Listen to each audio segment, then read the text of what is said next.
BPSF aarangkada na sa linggo sa lalawigan ng Sultan Kudarat. Mahigit 2,000 takurong noon nabiyayaan ng cash assistance sa BPSF. At droga at baril nasabat sa isang tulak ng droga sa bayan ng Liba. Yan ang ulo ng mga balita sa pagbabalik ng Sultan Kudarat Headliners.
Magandang araw, lalawigan ng Sultan Kudarat.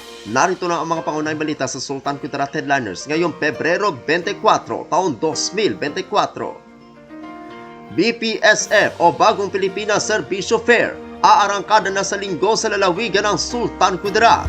Narito ang ulat.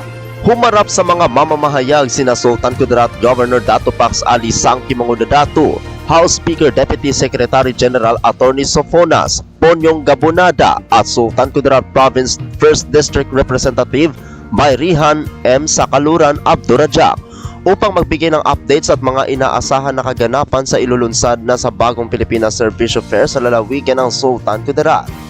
Inaasahan na makapaglaan ng pamahalaan ng 1.2 billion pesos na halaga ng iba't ibang government services, programs, cash and livelihood grants sa loob ng 2 araw ng aktibidad mula ika-25 hanggang 26 ng Pebrero taong kasalukuyan.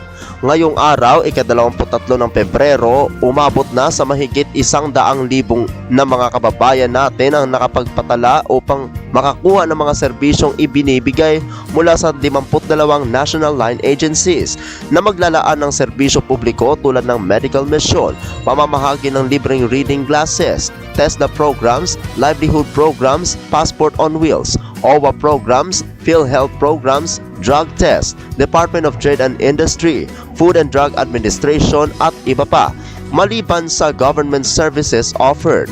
Magkakaroon din ng Bagong Pilipinas Pasasalamat Concert kasama ang mga sikat na mga artista, mga awit at grand musical fireworks display. Dadalo rin sa Serbisyo Fair ang nasa 55 congressman bilang suporta sa programa ng pamahalaan.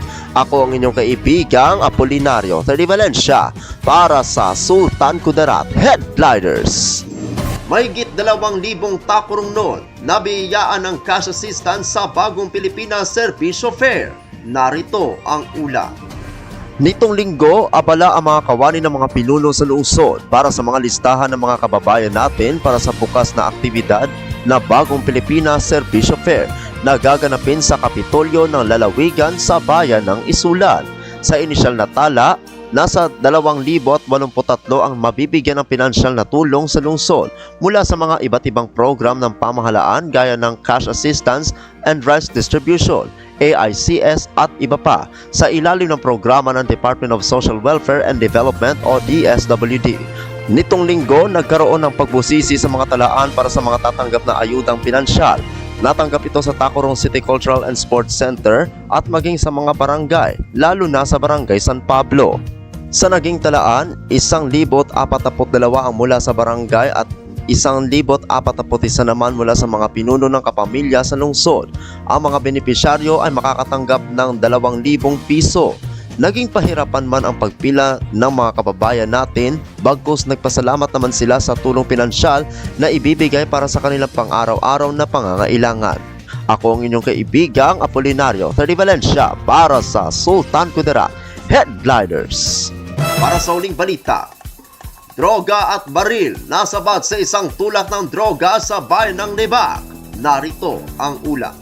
Walang kawala ang isang vendor matapos makumpiskahan ng illegal na droga at baril sa ikinasang search warrant operation ng pulisya sa Purok Santa Rita, Barangay New Panay, bayan ng Esperanza, lalawigan ng Sultan Kudarat. Dito lamang ika-24 ng Pebrero taong kasalukuyan. Kinilala ni Police Major Alexander M. De Pedro, hepe ng Esperanza Municipal Police Station, ang suspect na si alias Tati. 48 taong gulang, may asawa, vendor at naninirahan sa naturang lugar. Ayon kay Police Major De Pedro, dakong alas 7:30 ng umaga ng ikanasaang operation sa pinagsanib na puwersa ng Esperanza Municipal Police Station, kasama ang Sultan Kudarat Provincial Drug Enforcement Unit, Provincial Intelligence Unit, Sultan Kudarat Provincial High Patrol Team, RID Tracker Team Delta na nagresulta sa pagkadakip sa suspect. Na-recover mula sa suspect ang shabu at tumitimbang ng nasa 10 gramo at may standard drug price na 68,000 pesos, 2 lighter, isang homemade shotgun at bala ng 40mm na baril. Kasong paglabag sa Republic Act No. 9165 o Comprehensive Dangerous Drugs Act of 2022 at Republic Act No. 10591 o Comprehensive Firearms and Ammunition Regulation Act ang kakaharapin ng suspect. Patuloy naman ang buong hanay ng Esperanza PNP sa pagpapahusay at pagpapaigting ng kampanya kontra iligal na droga at sa lahat ng uri ng kriminalidad para sa kaayusan at kapayapaan ng komunidad. Ako ang inyong kaibigang Apolinario 30 Valencia para sa Sultan Kudarat Headliners.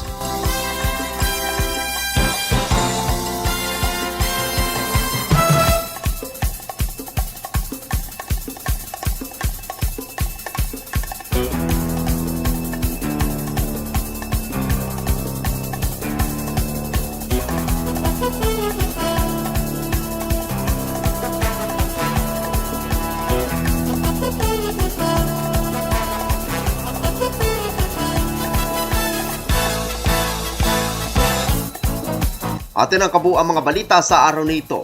Mga balitang kailangan ninyong malaman. Balitang walang kinakampihan. Mga balitang totoo.